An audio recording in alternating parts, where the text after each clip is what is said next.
have one of those. I'm sorry. Go ahead. That's okay. It went quite long. Is that does that give the impression that the meeting was tense? And can you give us a sense of what you talked about? We have to translate. Translations always take longer and back and forth. Sense of what you talked about. Well, we talked a lot about the visit in September, and that was really the gist of it. It's just to create the groundwork for another positive visit. I think President Xi will have a very positive visit when he comes to Washington. Look, these are the two most powerful countries in the world, particularly economics. But also, I mean, we have to have a relationship, and obviously there are areas of great differences. Both sides will acknowledge that. We'll have to work through those, and I think these differences will exist for the foreseeable future. And our job is to sort of manage those so that they never get out of control. We're obviously always going to defend our national interest, and I expect they'll do the same as they define it. But I think there are some areas of potential cooperation. So the work we need to do now in September is to identify what those areas are so that we can lay the groundwork for a very positive visit to Washington and in September. And so we talked a lot about that.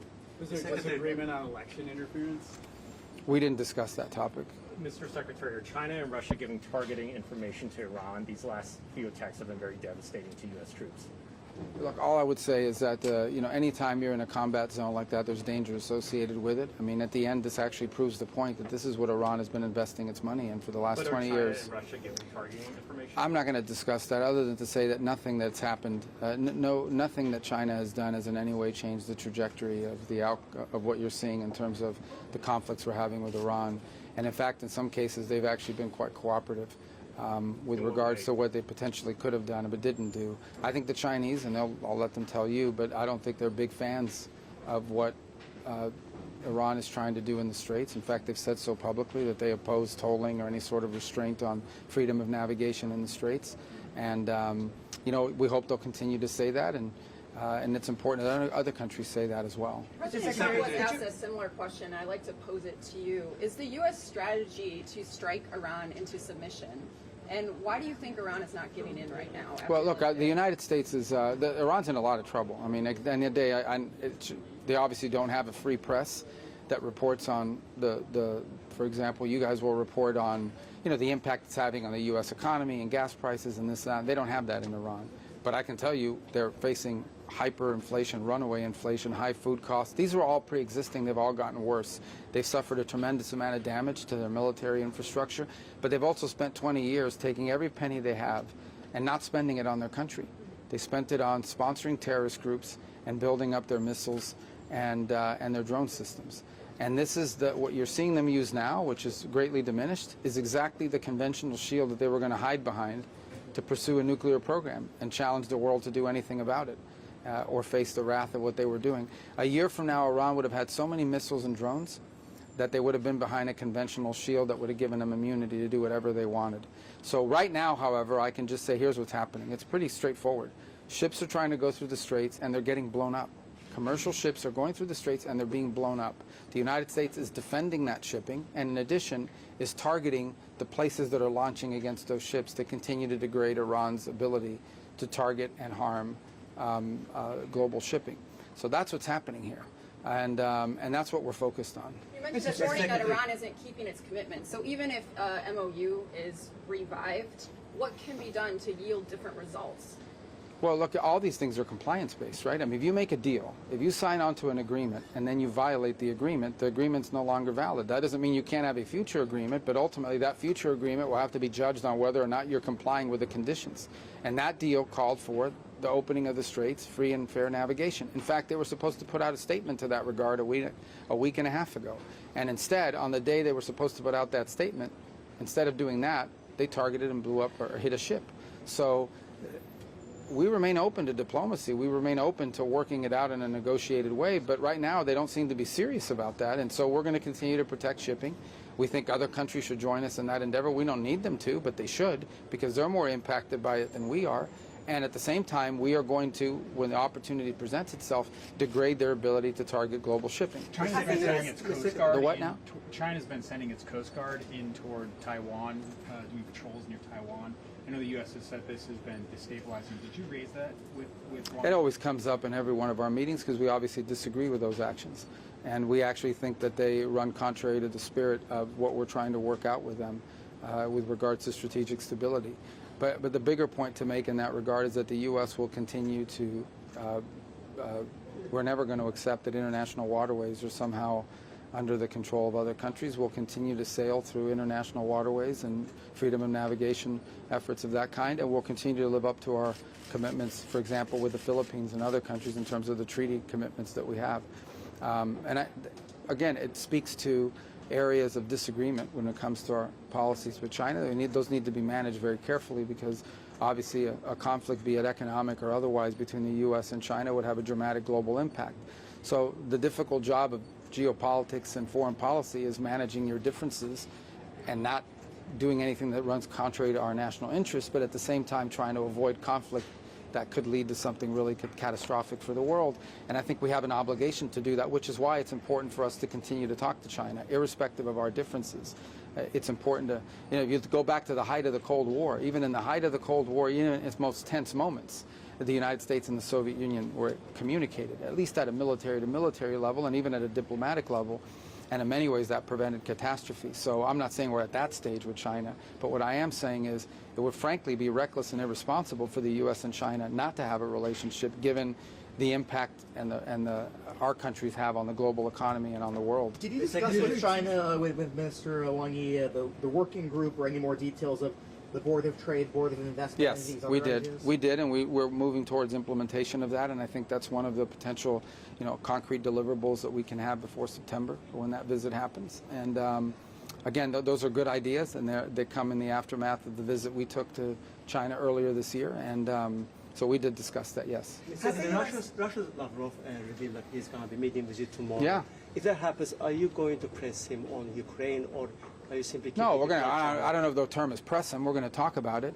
Obviously, the war in Ukraine, I think, has in many ways impeded the ability of Russia and the United States to find areas of agreement on other topics. That doesn't mean we won't seek to find other areas of potential cooperation. But by the same token, we'd like to see that war come to an end. We think it would be good for Russia if that war came to an end. So we'll raise it. And as I said, the U.S. remains open and willing to play a constructive role in bringing that war to an end if that opportunity presents itself.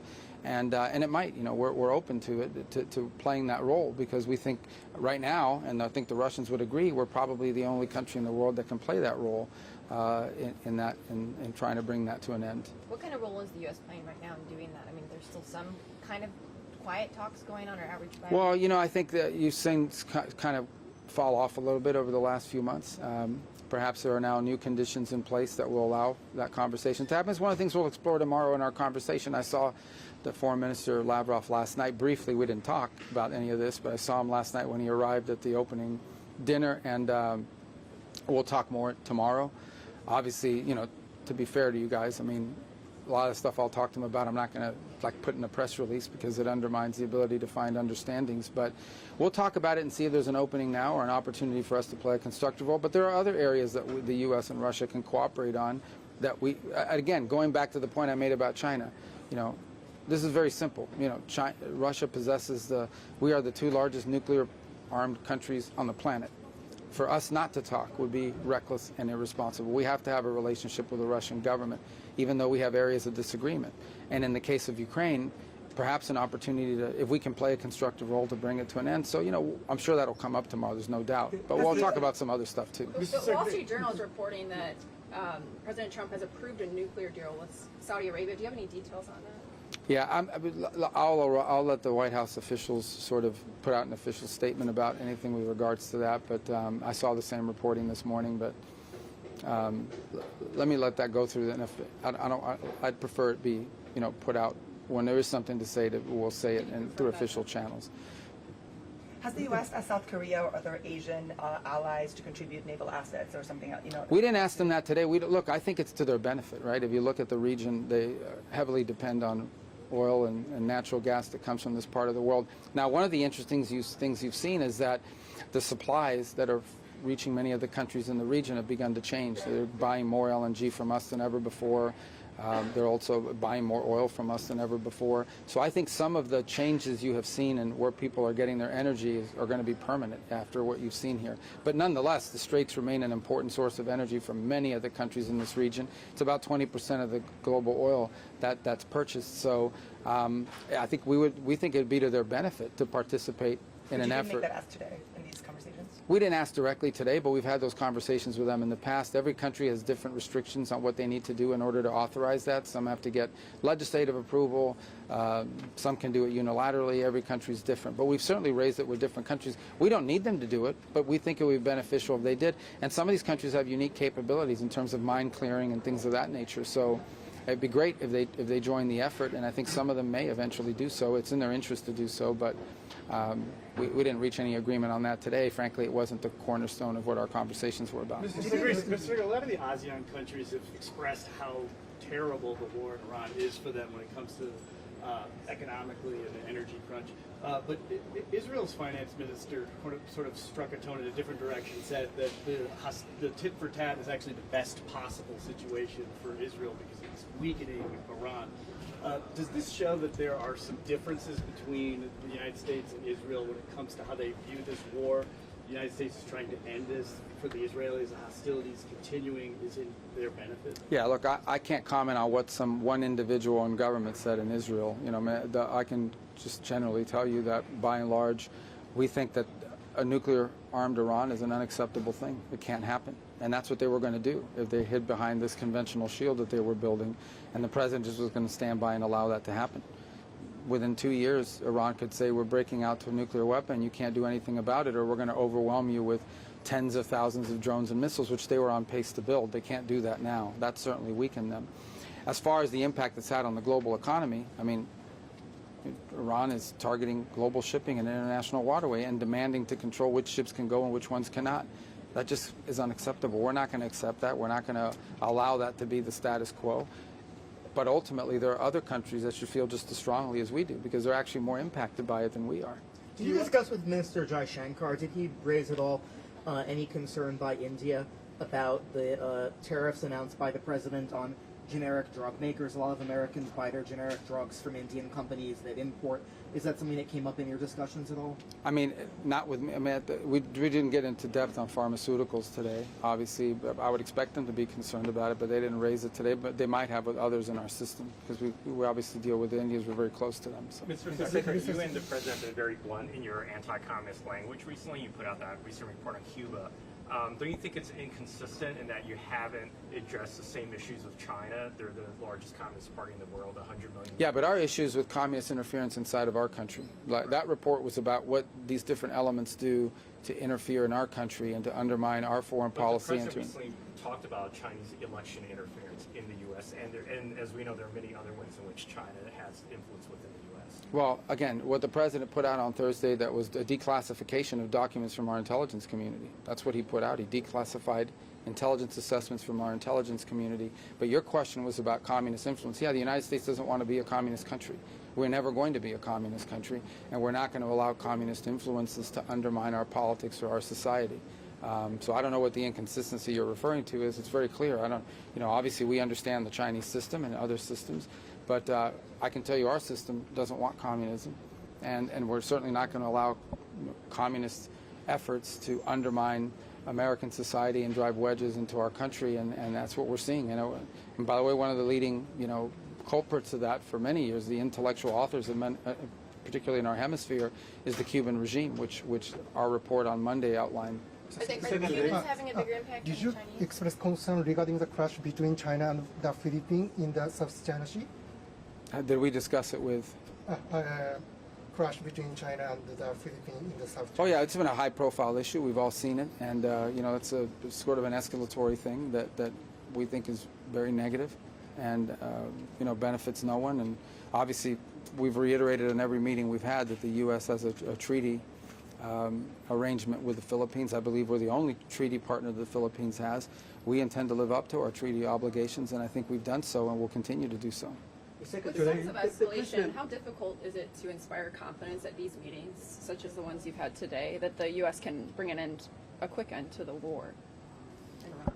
I'm sorry, what was the... Is it difficult to inspire confidence that the U.S. can swiftly and effectively end the war? No, I think everybody here understands that the U.S. would love to reach a diplomatic settlement. We would love to reach an agreement, if it were possible, with Iran that would ensure they never have a nuclear weapon and obviously help stop them. And we'd love to have an agreement where they say we'll no longer sponsor terrorism and we will not pursue a nuclear weapon or the things you need for a nuclear weapon. I think if there's a lack of confidence, is the lack of confidence that the Iranian regime will ever agree to any of those things. That would be the lack of confidence. And the bigger lack of confidence should be that they've already made commitments very recently in a memorandum of understanding and within 2 weeks had violated it. So I think if there's any undermining of confidence, it's confidence that the Iranian system, as it currently is structured, can reach an agreement. And so you wonder whether they're serious about an agreement in the short term. But look, the president always prefers to negotiate and reach a deal on these things.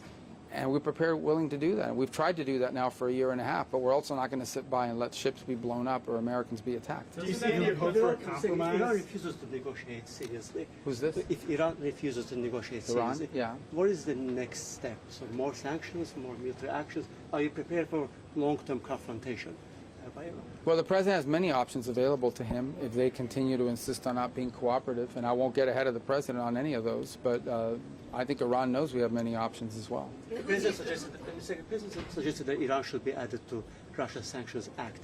Is this kind of acknowledgement of Moscow-Tehran growing alliance? Of what now? Are you guys acknowledging this growing alliance between the two?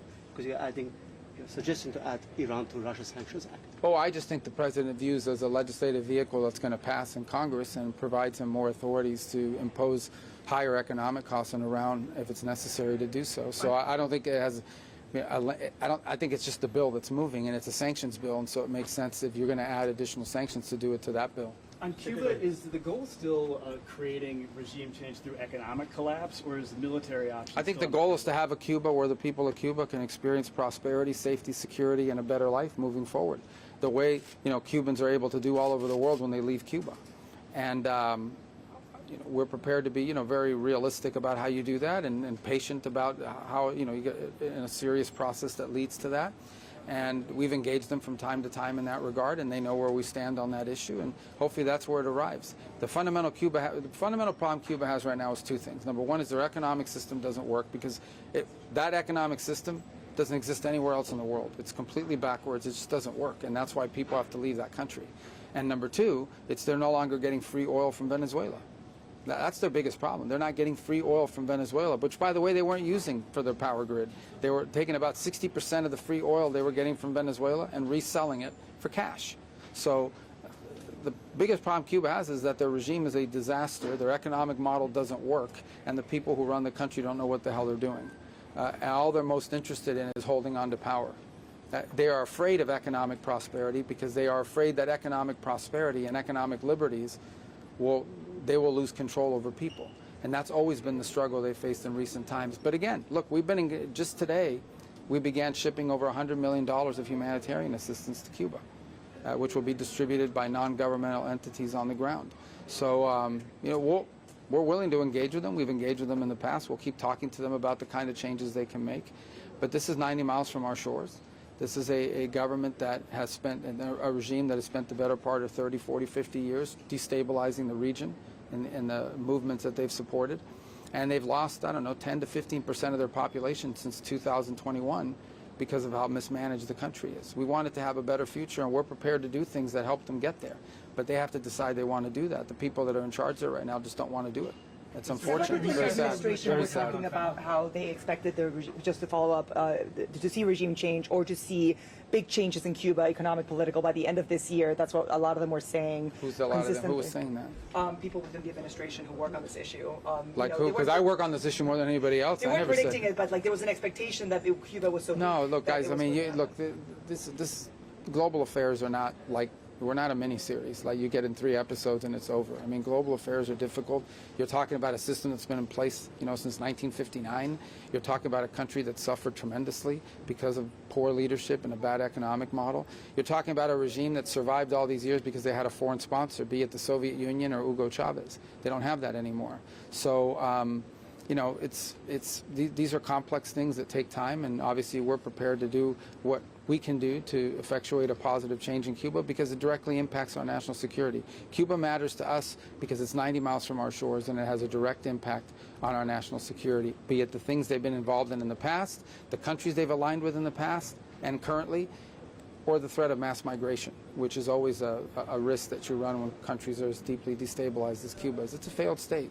It's a failed state, but I've never laid out any timeline as to what change would look like or when it would happen. I wish it was tomorrow because they deserve it. The people of Cuba deserve a better future. Mr. Secretary, on your argument that Iran has violated the MOU, isn't the MOU inherently flawed because in paragraph 5 it explicitly acknowledges Iran has power in the Strait of Hormuz, whereas no other formal agreement before had acknowledged or recognized No, I don't think that's what the MOU says. Certainly that's not the way we interpreted it from the very beginning. We understood that to mean, no, we understood that to mean that they would ensure that no ships were being blown up, and they chose to violate that. The MOU does not give them the right to launch drones and missiles against commercial shipping vessels. That the MOU doesn't give them the right to do that, and they chose to do it. Power over the strait to begin with in the MOU? Well, we don't acknowledge their power. Well, the only thing I tell you that no, they have missiles and drones, and they're launching them against ships. The MOU doesn't say you're allowed to launch missiles and drones against commercial shipping in the Straits of Hormuz. It doesn't say that anywhere in the MOU. You mentioned, Secretary, that China has been cooperative in some ways with the issue of Iran. What were you?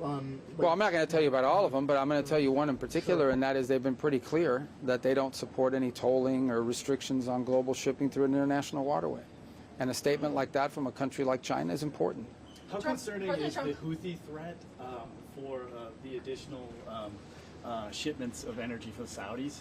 Are you worried that that could have a... Well, the Houthis have done that in the past, as you know. They've threatened global shipping there in the past. And, you know, again, anything that restricts shipping through the Red Sea would be problematic for the same reasons that the Strait of Hormuz is problematic. So we're watching that closely, that situation. We've been engaged with the Saudis on a number of times over the last week in regards to that threat. It's not a new threat, but it's one that's manifested itself in the past. But at the gist of that issue is the fact that, again, Iran is in the middle of it. Talk about the troublemaker in the region, it's Iran. They decided to send direct flights from Tehran into Yemen, carrying IRGC elements and others into the country. And the Saudis responded to it, and that's what's led to the situation we're now facing. We hope it can be de-escalated. You know, obviously we're not particularly close to the Houthis, you know, in terms of being able to influence the decisions they make. But I think it's just another example. The Houthis, Hezbollah, the militias in Iraq, Hamas, this is what Iran spends its money on. It's not on its people. It's on supporting terrorist organizations and destabilizing actors in the region. You mentioned a couple of times that other countries should join the U.S. to protect shipping in the Strait. Yeah, because it's their shipping. Yeah, we've had conversations. There are countries that have expressed interest. Again, some of them have different ways they have to get there in terms of how it's authorized. Some need an international flag. You know, they need to do it under the mandate of an international organization. Some need to go through the legislative process. But the reason why I mentioned it to you is because if you look at where that oil and you look at where that energy is destined, it's not to the United States. It's to other countries.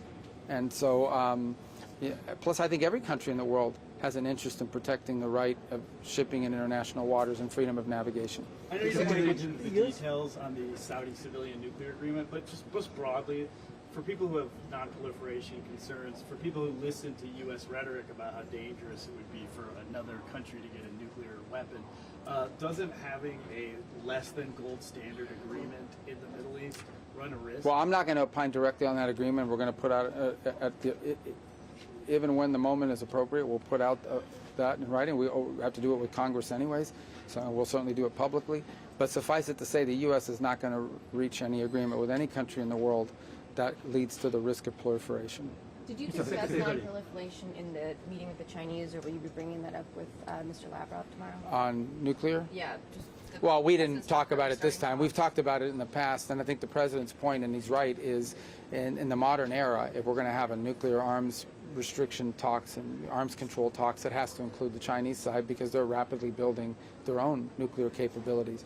I would imagine the Chinese will argue that once they catch up to the U.S. and Russia, then they'll enter these negotiations. But until then, I think that's been their historic argument in the past. But I think the President rightly points out that in the 21st century, if you're going to have true arms control, it has to be tri-party. It has to be the U.S., Russia, but also China.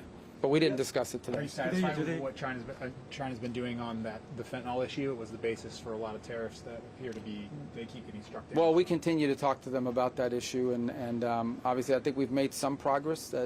Some of the commitments that they made in earlier this year, they've begun to live by. Others remain a work in progress, and I know that as recently as today, our law enforcement is visiting China, and we've had their law enforcement come to Washington earlier in the year. So we remain engaged with them, and ultimately we think in the long term this poses a threat to China as well. So I would hope that they would have an interest in being cooperative, because in the end these same elements that are shipping fentanyl precursors all over the world will eventually do the same, if they're not doing it already, inside of China and their neighboring countries. So it's a work in progress, but I think we've made some progress on that front, but not entirely where we need to be.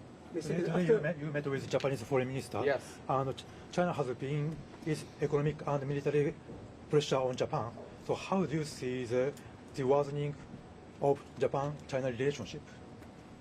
How do you see how do you view the worsening? Oh, the worsening, China? yeah. So look, I mean, obviously we're very close to Japan. We understand what they're facing right now. They're facing, real restrictions, export controls, and all sorts of things. And obviously, you talked about some of the aggressive measures that have been taken. It's a troubling trend. I don't think that China-Japan relations are at their high point right now. We're very close to Japan. We have treaty obligations with Japan. We have deep history of cooperation with Japan, and that's going to continue. But we see it with concern. After securing 1 American's release from Iran last week, can Americans expect more detainees to come home, including Khalid? I think they should all be home. I'm not going to predict or prognosticate what others we may see released, but we would like to see them all the wrongfully detained people released, not just from Iran, but all over the world. But it'll always be a priority in our conversations, even when those restart. How's that channel working? There's so much hostilities, literally, between Iran and the United States. Yet you Which channel? The channel to get wrongfully detained people out. Obviously, just for some success. How is that happening amidst this warfare going on? Yeah, I mean, look, I think that's a valid point. I mean, we were fortunate to see one instance in which one person who shouldn't have been there should not have been held there was released. We'd like to see more. It's a feature of our conversation with them. It would obviously be easier to have that conversation if some of these other things weren't ongoing. But I think the fact that we're even detained to begin with speaks volumes as to the nature of the regime that we're dealing with. But yeah, I mean, it's not the most productive moment for it, but we're very fortunate and blessed that lady got out, because she never should have been held in the first place. Mr. Secretary, is there anything you can tell us about the pending U.S. arms sale to Taiwan? I'm sorry? Well, there was one late last year, and the other one continues to be under review. As I said, we had the largest single sale ever in December. So it's not like nothing has happened, but there's a second pending sale. It's been notified to Congress, but it's still undergoing a review internally. Why is it under review? Your State Department. Well, there's a lot of reasons. I know, but there's a lot of reasons why arms are under review, and that includes, we have to look at our own stockpiles. We have to look at the availability of whatever it is we're promising to do. As you know, there's a huge effort on our part to restart our defense industrial base and restart its ability to produce. People ask this all the time. I mean, we've made very extensive sales and have continued to make sales, for example, to Ukraine. And before that, we gave them to Ukraine. So all these things have an impact, and we do have our own domestic needs that have to be balanced with whatever commitments we make to other countries. So it would be normal for a large sale to be reviewed in that context. One of the Tate brothers' lawyers mentioned you by name. I know one of the Tate brothers' lawyers mentioned you by name. Do you plan to get involved with the extradition challenge that they have been? Mention me by name? Yes. Oh. Yeah. No, look, that extraditions, I don't know the details of this particular case. I've been overseas, but I mean, I know who you're talking about. I just don't know the details of it. These cases have a process that they go through in the courts. My understanding is that they're involved in that judicial process. And so that'll play itself out at this point. And there's no role for us to play at this moment, or maybe ever, in that regard. But I'm not going to opine on something that's still working through a legal process. Is the U.S. trying to get Syria involved in fighting Hezbollah? Hold on. Go ahead. Is the U.S. trying to get Syria involved in fighting Hezbollah, as the president has suggested? Well, the Syrian authorities are not big fans of Hezbollah. But what we've encouraged Syria to do is to focus on its own internal challenges that it has in sort of building a nation state. They still face pretty substantial challenges and threats from within. I mean, ISIS remains a threat there. There are other areas of cooperation. As you know, we've removed them from the list of state sponsors of terrorism, which we hope will lead to the sort of economic revival that the country desperately needs. Syria is a country that has a history of different communities for many, many years living alongside one another in peace. Sunni, Shia, Christian. I mean, it's a country, the Kurds. But they have a huge project on their hands in that regard, and so we've encouraged them to focus on that. But we understand the threat that Hezbollah. I mean, Hezbollah is an enemy of this new government in Syria, and they, in many ways, will seek to undermine that government over time. And one of the best things Syria can do to secure its future is to secure their border with Lebanon, so that we don't have weapons and arms coming back and forth across that border, and in an effort to destabilize Syria. What were you asking? You know, many national security advisors have put their stamp on the NSC bureaucracy, Scowcroft model, large models in the Obama administration. How do you want to be remembered for the stamp that you're putting on this? Are you streamlining things? The NSC works for the president, and so the stamp we want to have is the stamp any NSC director should have. It's not my stamp. The NSC is there to serve the president, and each president will have different requirements for what they want the NSC's role to be. And so, to the extent I want a legacy with regards to the NSC, it is an NSC that was responsive to the needs of this particular administration and this president's style of leadership. He's very hands-on, he's very involved, and our job at the NSC is to coordinate the interagency to execute on the president's policies. And that's how I view the NSC. That's the way it should always be. Does it still have its convening power, or has Sure, it been happens every day. depopulated so much that other agencies are starting to... I think the NSC was way too large to begin with. 400, 300 people. We don't need 300 people in the NSC to coordinate the interagency. That's why you have career people and others at the State Department and at Treasury and at Energy and at the Department of War and in the intelligence agencies. And the job of the NSC is to coordinate the interagency so that it's executing on the president's foreign policy and developing options through the interagency. So the expertise should reside in the different agencies of government. And the NSC's job is simply to be the coordinator of that effort, to deliver on the president's intent, either to present the president options or to execute on the president's directive. That's what the NSC is doing, and I think quite successfully. You don't need a large bureaucracy to do that. There are Americans in China that have been wrongfully detained, Chen Yolin and Min Zin. Did you raise those today? Well, we always raise the case of Americans, and we do so outside of these meetings as well. And we do so through the embassy. We do it through multiple engagements. Do you expect that China should release them ahead we of want or them as to. part of the meeting? Well, we want them to. I won't precondition the meeting in September other than to say that we raise these issues every time, and we raise it not just, I mean, we raise it all the time. I mean, we raise it through the embassy, we raise it through every engagement we have. Those are always a priority, and we've had good news in the past and hope to have some good news in the future. Secretary, all right, guys. Wrongfully detained. He mentioned Min Zin, but who? Min Zin, who was arrested right after the summit, right after the Trump. The scientist? No, not the scientist. He was a researcher. Yeah, the research on geologists. Not geologists. He was researching Myanmar, and he was arrested in Yunnan province. But has he been classified as wrongfully detained by the State Department? I don't believe so yet. Okay. But again, we have a process we go through to make those determinations. That doesn't mean he won't be. That process has to work its way through. What's the overall approach, Secretary, to Myanmar and to potentially re-engaging with the junta there or cooperating on issues like rare earths? What's the position or the approach of the Trump administration towards Myanmar and re-engagement with the government? Yeah, no. Well, I don't have any announcement for you on that today. It's a policy that we're still developing in many ways. Obviously, there's some conditions that have been shifting with regards to Myanmar or Burma over the last few months that we're keeping an eye on and see if there's opportunities to engage. Obviously, we still have many concerns about some of the things that have happened in that country historically and in the past. And there also remains the question of how receptive and open they are to a different relationship with the United States as well. So these things are still being worked on, but I don't have any announcement on that today other than, they were here and they were present today. And I'm glad they were here, and I said that in our forum. But it's not a place we have a long history of engagement in recent times. So if an opportunity presents itself to do something that serves our national interests, we'll explore it. But there's still some work to be done in that regard. Okay, guys. Can you confirm that the White House will be announcing a nuclear deal with Saudi Arabia today? I don't have any news for you on that today, but maybe later today, once Washington wakes up, or if there is an announcement, I promise you'll know about it. Okay? Thanks. We're going that way. Yep. Thank you, sir.